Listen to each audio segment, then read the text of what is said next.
Hello दोस्तों, आप देख रहे हैं एमएच के क्लासेस। अभी तक हम लोगों ने कुछ चैप्टर नंबर 7 तक कंप्लीट कर लिए हैं मैथ के क्लास 10th।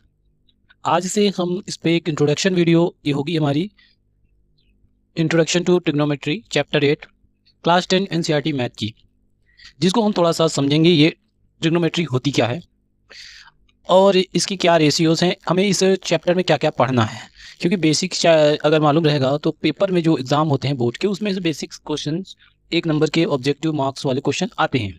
चलिए क्वेश्चन को एक बार समझ लेते हैं। यहाँ से टॉपिक क्या है, ट्रिग्नोमेट्री का मतलब क्या होता है। Trigonometry is a branch of mathematics. सबसे पहले ट्रिग्नोमेट्री क्या है, ब्रांच है मैथमेटिक्स।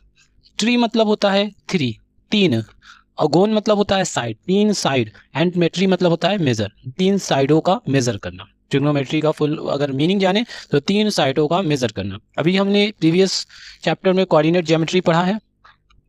कोऑर्डिनेट ज्योमेट्री में वहाँ पॉइंट्स दिए रहते हैं, तो उसके बारे में हम लोगों ने पढ़ा। उससे पहले ट्रायंगल पढ़ा, तो यहाँ पे हम लोग उसी ट्रायंगल के मेजरमेंट्स पढ़ेंगे इस ट्रिग्नोमेट्रिक चैप्टर में। Trigonometry is the study of relationship between side and angles of triangle. सबसे पहले हम यहाँ एक ये डायग्राम बना है, ये है कुतुब मीनार, और यहाँ से कोई ऑब्जेक्ट है, कोई बॉय है, वो उसको टॉप पर देख रहा है। यहाँ से टॉप पर देख रहा है, तो जब वो देखता है तो उसके और इसके बीच में, वो भी लैंड पर है और लैंड पे, यहाँ पे एक एंगल बनता है 90 डिग्री का। क्या ये पॉसिबल है कि इसका बिना मेज़र किए, इसका डिस्टेंस बिना मेज़र किए इस मीनार का डिस्टेंस पता किया जा सके? तो मैथमेटिक कहता है यस, हम फाइंड कर सकते हैं with the help of trigonometry.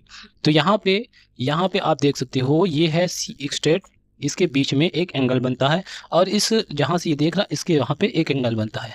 तो हम इसको पाइथागोरस थ्योरम की हेल्प से इसका डिस्टेंस फाइंड कर सकते हैं। इसी तरह स्टार्टिंग में ट्रिग्नोमेट्री का जो यूज़ होता था, यही सब फाइंड करने में यूज़ होता था। ट्रिग्नोमेट्री का रिलेशनशिप है साइड और एंगल्स ऑफ ट्रायंगल। किसी भी, ये देखिए यहाँ से यहाँ तक का ये ट्रायंगल बन रहा है, तो इसके एंगल्स और साइड के बीच में रिलेशनशिप हम लोग पढ़ते हैं ट्रिग्नोमेट्री में। अभी तक जो कुछ हमने बोला उसको समझ में आया तो कमेंट बोल दीजिए, लाइक बोल दीजिए। यहाँ पे देखिए, अर्लियर एस्ट्रोनॉमर्स, जो खगोली लोग थे, use trigonometry to find the distance of star and planet from earth. Earth पर रहते रहते, क्योंकि उस वक्त हमें प्लैनेट पे जाने का कोई वो वे नहीं था कि हम स्पेस पे जा सकें, कोई रॉकेट नहीं लॉन्च कर सकते थे, तो तब जो है स्टार्स और प्लैनेट के बीच में मेज़र करने के लिए अर्थ पे ही रहकर हम ट्रिग्नोमेट्री का यूज़ करके एस्ट्रोनॉमर्स उसका डिस्टेंस फाइंड करते थे। अगर यहाँ स्टार है तो यहाँ से देख रहे हैं तो उसके बीच में ये ट्रिग्नोमेट्री का यूज़ करके कैसे इसका डिस्टेंस है फाइंड करते थे। लेकिन आज इस ट्रिग्नोमेट्री का यूज़ बहुत ही बड़ा यूज़ होने लगा है इंजीनियरिंग में, फिजिकल साइंस में, एक्स्ट्रा में, जो कि आज बिल्डिंगें बन रही है। फिजिकल साइंस आज कितना आगे बढ़ रहा है, तो ये सभी में ये ट्रिग्नोमेट्री का यूज़ हो रहा है। आगे बढ़ते हैं। यहाँ पे हमने एक ड्रॉ कर रखा है, इसको देखिए। यहाँ देखिए एक बिल्डिंग है और बीच में नदी है। इस नदी के किनारे एक टेम्पल है।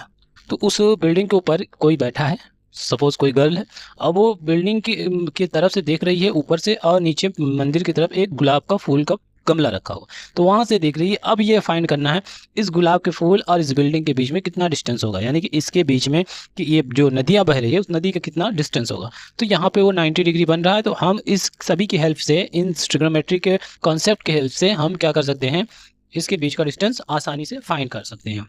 इस चैप्टर में हम लोग क्या पढ़ेंगे, इस चैप्टर में पढ़ेंगे ratio of trigonometry ratio of the angles. हम कैलकुलेट क्या करेंगे, ट्रिग्नोमेट्रिक रेशियो 0 से 90 डिग्री ये फाइंड करेंगे।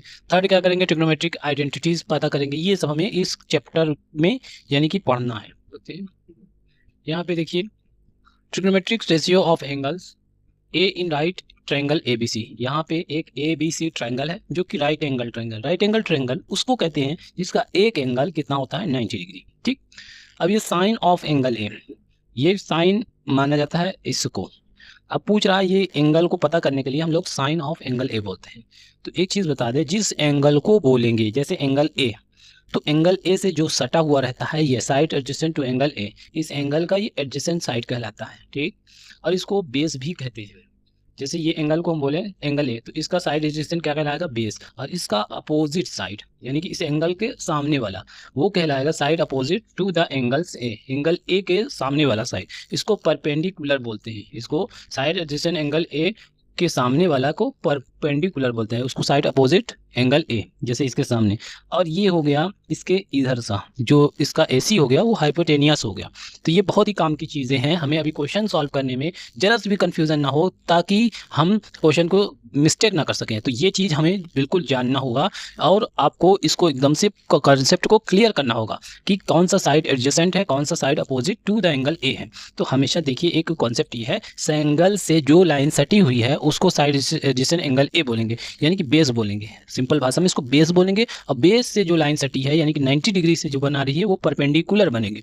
बेस और परपेंडिकुलर हमेशा 90 डिग्री बनाती है, या फिर एंगल के अपोजिट साइड को परपेंडिकुलर बोलेंगे। और बाकी जो बचा है वो हाइपोटेनियस हो गया। लेकिन यहाँ पे हम लोग sine A side opposite to the angle A hypotenuse ये क्यों लिखते हैं? ये ट्रिग्नोमेट्री का रूल है कि अगर साइन एंगल ए पूछा जाए तो परपेंडिकुलर अपॉन हाइपोटेन्यूस, ये आपको याद होना चाहिए। ये होता है पाकिस्तान भूखा प्यासा, हिंदुस्तान हरा भरा। Perpendicular upon hypotenuse, base upon hypotenuse, और यहाँ पे परपेंडिकुलर अपॉन बेस। तो sine of angle A perpendicular upon base, देखिए side adjacent to the side opposite to the angle A, ये होगा sine of angle A.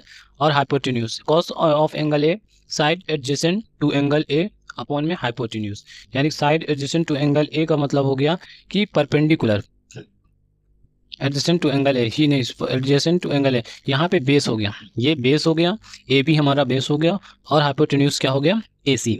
Sign और cos और ten ये तीनों का रेशियो हमें याद होना चाहिए। उसका कैसे याद करेंगे? उसको इससे P P B, P P B से, और एच एच बी से। ये sine upon perpendicular upon hypotenuse, अब कॉस एंगल ए मतलब perpendicular upon base upon hypotenuse, और tan is equal to perpendicular upon base. ये तीनों चीज़ याद होंगे तो हम आगे का साइन कॉसेक, कॉसेक के बाद सेक और कॉट, ये इसी का अपोजिट होगा, इसको ऊपर कर देंगे तो वो तीनों का रेशियो आ जाएगा। यहाँ पे एक चीज़ और जानना है कि अगर ये एंगल यहाँ से इस एंगल को माना जाए, यानी कि एंगल सी को, सेम डायग्राम में अगर इस एंगल को छोड़ के इस एंगल में बोलेंगे तो क्या चेंजिंग आएगी? अगर साइन ऑफ एंगल ए, तो हमारा यहाँ जब इसको बोलेंगे तो side adjacent to the angle A इसको मानेंगे, यानी कि परपेंडिकुलर। ये जो हमारा बनेगा अब वो परपेंडिकुलर नहीं रहेगा, ये साइड एडजेसेंट टू एंगल ये बेस बन जाएगा, और ये परपेंडिकुलर बन जाएगा side opposite to the angle C. ये हमारा परपेंडिकुलर बन जाएगा, यहाँ पे ये परपेंडिकुलर नहीं होगा, ये बेस हो जाएगा, और ये परपेंडिकुलर बन जाएगा, क्योंकि इस एंगल के सामने वाला क्या है? साइड को परपेंडिकुलर बोलते हैं, और इस एंगल के जो सटा हुआ लाइन होता है उसको बेस बोलते हैं। अभी हम लोग ऊपर से सुने हैं। तो इस तरह क्वेश्चन पूछता है angle A, sign angle A and cos angle ए, एक ही ट्रायंगल में देगा, तो हमें दोनों के एंगल के अकॉर्डिंग हमें क्वेश्चन को सॉल्व करना है। तो ये था इसमें मेन कॉन्सेप्ट ट्रायंगल के इंट्रोडक्शन इनटू ट्रायगोनोमेट्री। इसको आप ध्यान से देख लीजिए।